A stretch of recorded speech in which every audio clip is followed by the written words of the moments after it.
Olá, tudo bem? Começamos agora a aula, mais uma aula do nosso curso de prática preparatório para a segunda fase do exame de ordem. Eu sou o professor René Hellmann e nós vamos hoje analisar a temática da causa de pedir na sua petição inicial. Mas essa aula e tudo que a gente falar aqui hoje, ela vale tanto para a petição inicial, quanto para a contestação, quanto para os recursos, ou seja, qualquer petição que você tenha que fazer e que você tenha que fundamentar um pedido. Então, presta atenção aqui em todos os requisitos da fundamentação jurídica, porque todos eles vão ser muito importantes em qualquer peça que você for fazer no seu exame de ordem, tá? Até mesmo porque o CPC trouxe algumas novidades com relação à fundamentação das decisões judiciais que vão afetar necessariamente a fundamentação das petições. Vamos conferir? Então a primeira coisa que a gente precisa verificar é o seguinte: quando se trata de causa de pedir, a doutrina subdivide ela em causa de pedir remota e causa de pedir próxima. A causa de pedir remota são os fatos, ou seja, aquilo que aconteceu na vida real, situações fáticas que deram origem àquela ameaça ou àquela lesão que está sendo levada à apreciação do Poder Judiciário por meio daquela petição inicial, certo? Então, sempre que se falar em causa de pedir remota, nós estamos falando dos fatos. E sempre que se falar em causa de pedir próxima, nós estamos falando dos fundamentos jurídicos do pedido, certo? Fatos. A gente já falou isso lá na petição inicial, mas vamos repetir aqui. Eles precisam ser apresentados de forma lógica e cronológica, numa narrativa bem estruturada, de modo que você possa apresentar esses fatos ao juiz e de modo que o juiz possa compreender esses fatos a partir da sua simples narrativa, ok? E mais um ponto importante, você tem que fazer uma seleção dos fatos que de fato, olha só que coisa maravilhosa, os fatos que tenham importância para a causa. Isso, para quem trabalha na prática, percebe que os advogados, quando atendem os seus clientes, ouvem dos seus clientes uma série de situações fáticas e nem todas elas têm pertinência para serem levadas para a petição inicial e para serem discutidas naquele processo. Então é necessário fazer uma filtragem, né? Geralmente, na sua prova do exame de ordem, eles já vão te dar os fatos que são importantes e não vão ficar perdendo tempo com firulas, mas se for necessário selecionar, você vai selecionar e vai colocar esses fatos em uma ordem de importância, sempre lembrando o seguinte: quando você apresenta uma narrativa para uma terceira pessoa que desconhece aqueles fatos que você conhece porque o seu cliente contou, é importante que você faça pensando justamente em quem vai ler aquela sua narrativa, ou seja, na pessoa que vai tomar conhecimento dos fatos por meio daquilo que você está escrevendo, certo? Então, coloca os fatos de forma lógica e cronológica e de forma clara, não floreia, não fica usando linguagem rebuscada. Se você não tem certeza do significado de uma palavra, não use a palavra, porque pode ser que você utilize essa palavra dando a ela um sentido que ela não tem, certo? Então, vamos evitar utilizar uma linguagem excessivamente rebuscada, vamos utilizar linguagem correta, certo? Só que sem ser uma linguagem com tanta...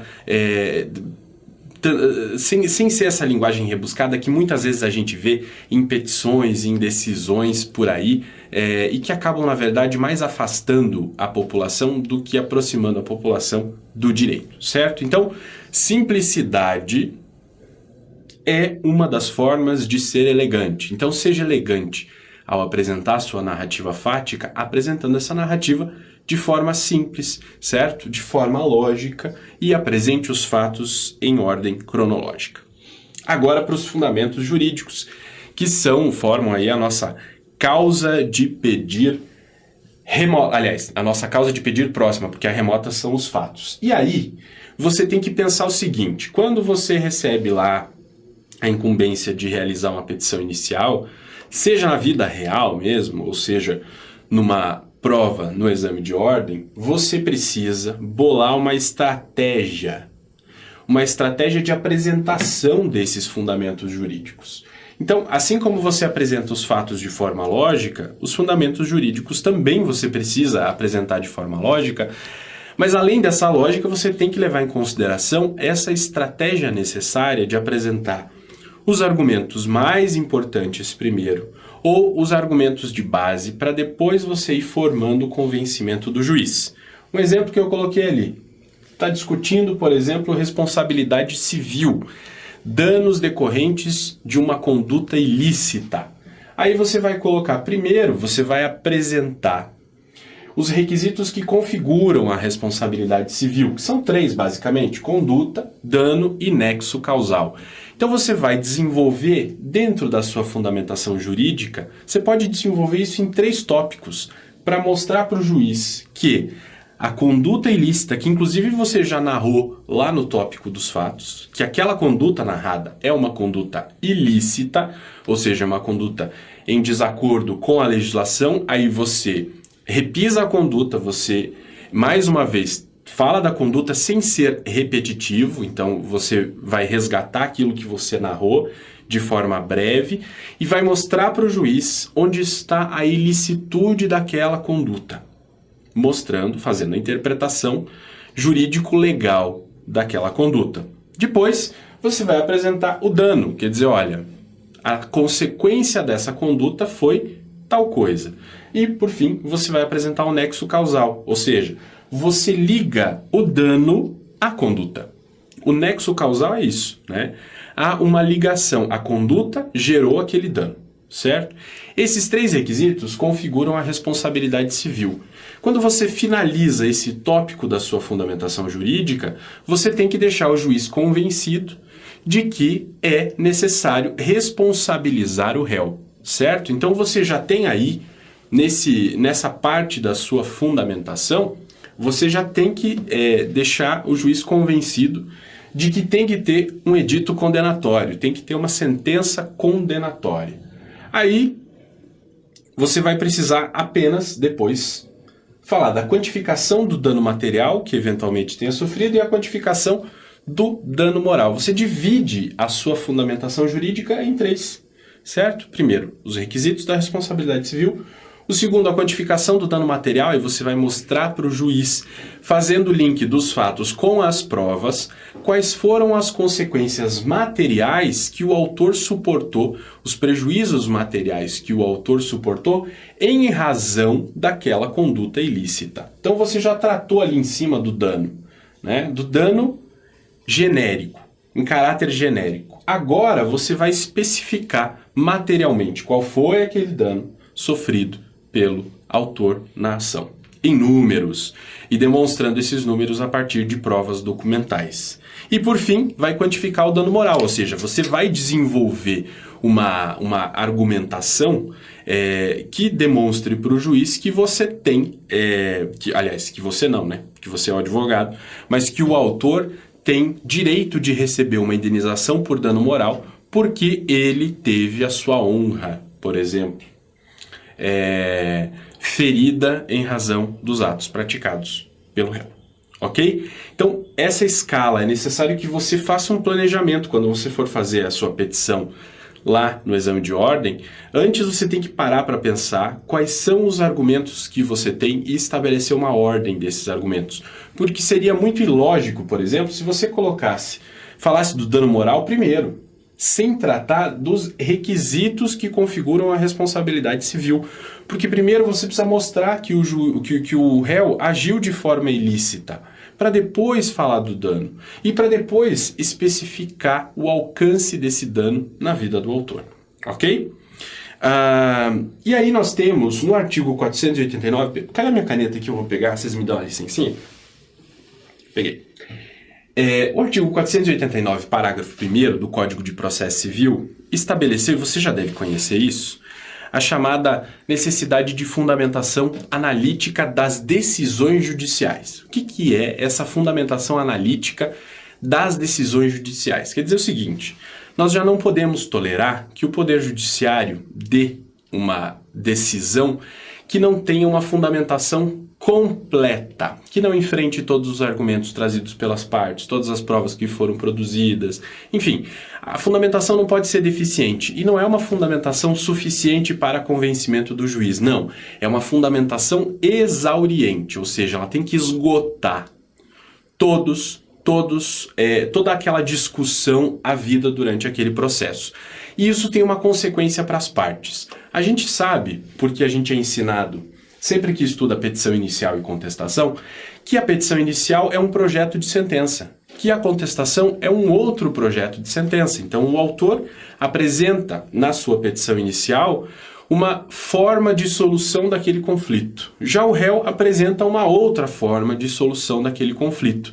E o juiz vai ter que decidir entre essas duas formas de solução do conflito, ok? Então, a gente diz que a petição inicial e a contestação são dois projetos de sentença. Se eles são projetos de sentença, é necessário, então, que as partes atentem para as regras de fundamentação da própria sentença.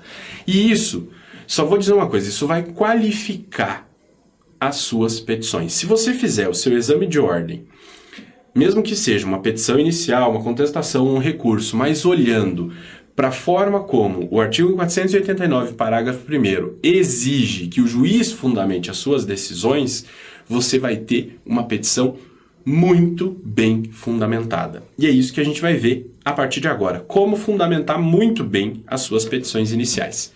Ou as suas contestações, ou os seus recursos. Qualquer petição.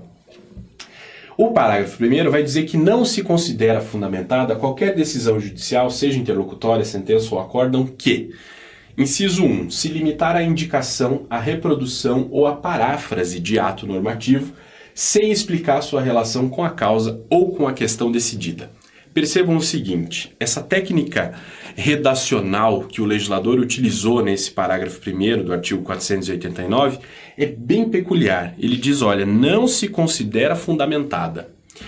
Porque ele não conseguiria dizer o que seria uma decisão fundamentada, então ele pensou, vamos partir do mau exemplo, vamos dar maus exemplos a fim de que as pessoas percebam o que elas não devem fazer. Então, é um comando para o juiz, é um comando para a sentença, mas nós vamos transpor esse comando para a petição. O juiz não pode se limitar à indicação, à reprodução ou à paráfrase de ato normativo sem explicar a relação daquele texto com o fato. Se você usa essa técnica na sua petição, ela vai ficar chuchu beleza, vai ficar muito bonitinha. Por quê? Perceba, se você apenas diz que conforme artigo tal, cito o artigo, em razão disso o autor tem razão, você não tem argumentação nenhuma. Até porque, hoje em dia, pela hermenêutica, a gente já sabe o seguinte, nenhum texto é claro em si. Todo texto legal demanda interpretação. E a interpretação você vai fazer à luz do caso concreto. Então você vai pegar o texto legal e vai adequar aquele texto legal ao caso concreto. Certo? E vai apresentar para o juiz uma proposta de interpretação do texto legal que seja coerente com aquilo que você deseja. Esse é o trabalho do advogado do autor. Ou é o trabalho do advogado do réu, enfim, é o trabalho do advogado. É apresentar uma proposta interpretativa do texto legal. Então não dá mais, se você tem a incumbência de apresentar uma proposta interpretativa para o juiz, e se você exige que o juiz fundamente de forma completa e demonstre a interpretação que ele fez, muito melhor será se você já na sua petição demonstrar para o juiz qual é a melhor forma de interpretar aquele texto legal. Então é isso mesmo. Pega o texto legal, pode citar o texto legal, pode parafrasear o texto legal, pode simplesmente reproduzir o texto legal, pode indicar o texto legal, tanto faz. Desde que você explique a relação do texto legal com a causa ou com a questão que está sendo discutida naquele processo. Mostre para o juiz qual é o melhor caminho interpretativo. Ao fazer isso, você terá uma petição muito melhor. 2. Não pode empregar conceitos jurídicos indeterminados sem explicar o motivo concreto de sua incidência no caso. Então a gente está cansado de ver o legislador utilizar no texto legal conceitos jurídicos indeterminados. São conceitos jurídicos indeterminados justamente porque o legislador não consegue tratar sobre todos os pontos específicos que vão acontecer na vida real. Porque a vida em sociedade muda, ainda mais hoje em dia, né, em que a vida muda de forma muito rápida. O texto legal ele permanece cristalizado e essas modificações todas que acontecem na sociedade nem sempre são acompanhadas pelo texto legal na mesma velocidade.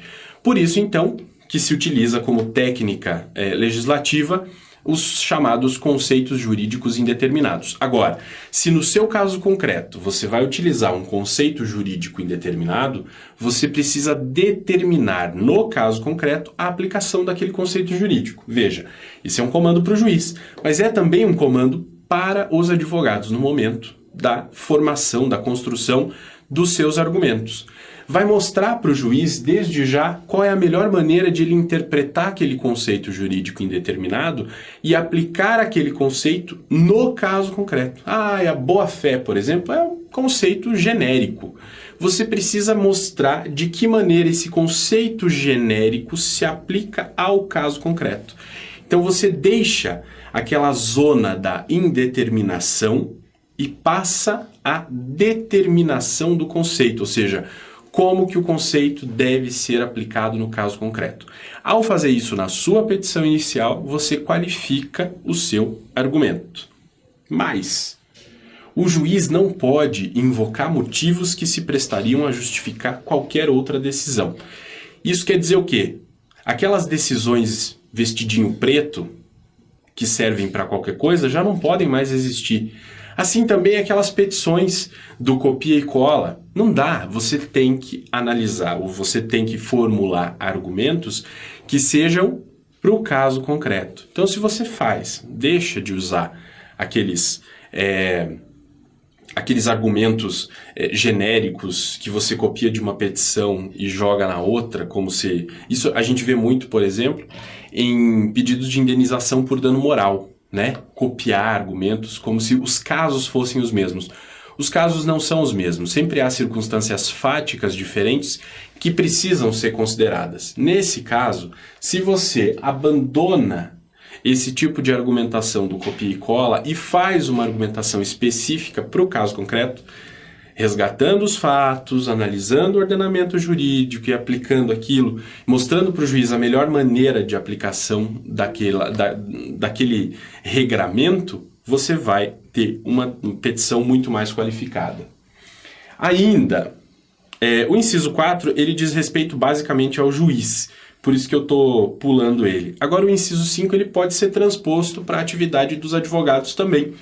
Então, vai ser nula a sentença que se limitar a invocar precedente ou enunciado de súmula sem identificar seus fundamentos determinantes nem demonstrar que o caso sob julgamento se ajusta àqueles fundamentos.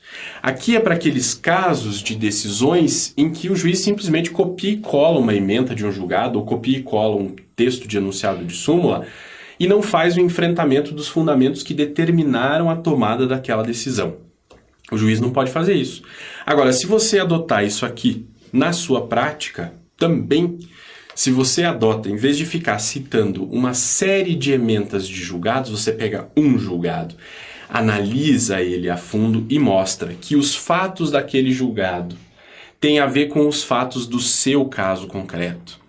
Então, que os fundamentos daquele julgado podem ser transpostos para o seu caso concreto, aquele julgado pode ser usado como um paradigma para o seu caso concreto, você vai qualificar a sua argumentação.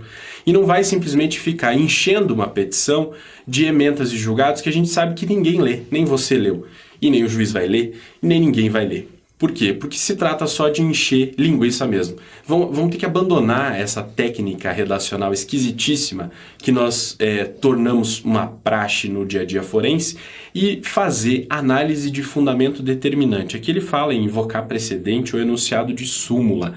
Enunciado de súmula, por exemplo, a súmula de um tribunal é o resumo daquilo que o tribunal entende. Então, cada enunciado de súmula tem lá as decisões que lhe deram origem.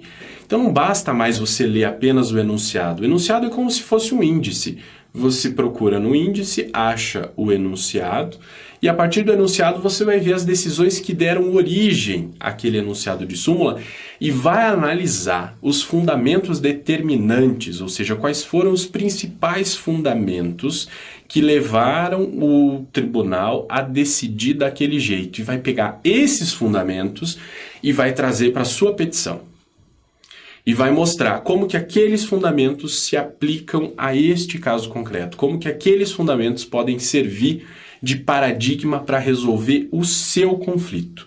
Se você faz isso, a sua petição inicial fica muito mais qualificada. O inciso 6 diz que o juiz não pode deixar de seguir enunciado de súmula, jurisprudência ou precedente invocado pela parte sem demonstrar a existência de distinção no caso em julgamento ou a superação do entendimento. Percebam, se você faz aquele exercício que eu acabei de dizer e apresenta um julgado com seus fundamentos determinantes e mostra como que aqueles fundamentos determinantes devem se aplicar no caso, se o juiz não concorda com essa sua posição, ele precisa demonstrar que aquele julgado que você utilizou como paradigma não pode ser utilizado no caso concreto. Ele vai fazer a distinção, quer dizer, ele vai diferenciar o caso do julgado do caso que ele está julgando.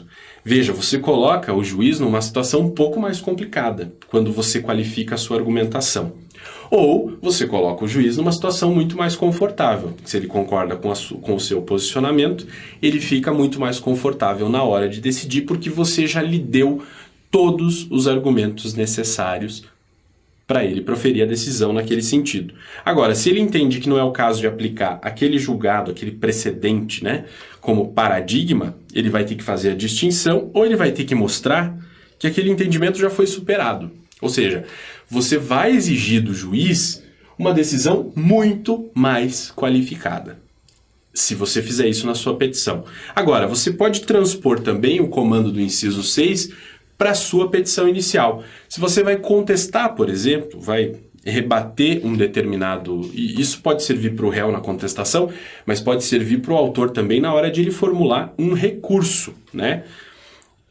Para deixar de seguir um enunciado de súmula ou ou uma jurisprudência consolidada ou mesmo precedente, se o seu pedido está em descompasso, por exemplo, com o enunciado de súmula do STJ, você vai lá nos julgados que deram origem àquele enunciado de súmula e verifica se naqueles julgados os fatos têm a ver com o fato da sua causa, certo?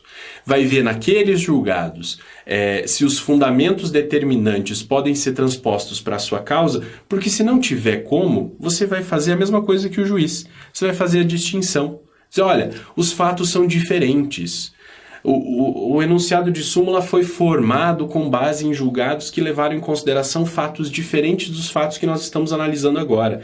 Então nós não podemos aplicar o enunciado de súmula no caso concreto, porque os fundamentos determinantes de lá não se aplicam ao caso concreto aqui. Ou você vai mostrar que aquele entendimento consolidado naquele enunciado de súmula já foi superado, de alguma maneira, por outras decisões. Enfim, certo? Com isso, você qualifica a sua argumentação e apresenta de forma muito clara para o juiz os melhores argumentos. Então, é uma dica que eu dou. Procura lá o artigo 489, o parágrafo 1º, dá uma estudada forte nele e treina a sua argumentação seguindo essa linha de fundamentação analítica exigida no parágrafo 1º do artigo 489. Com isso, eu tenho certeza que a sua petição inicial vai ficar muito mais bem fundamentada e isso vai fazer toda a diferença na hora da sua prova, na hora da avaliação da sua prova no exame de ordem. Certo? Ficamos por aqui. Nós voltamos na próxima aula e vamos tratar a respeito de contestação. Vamos ver ali qual que é o formato da contestação. Até lá. Tchau.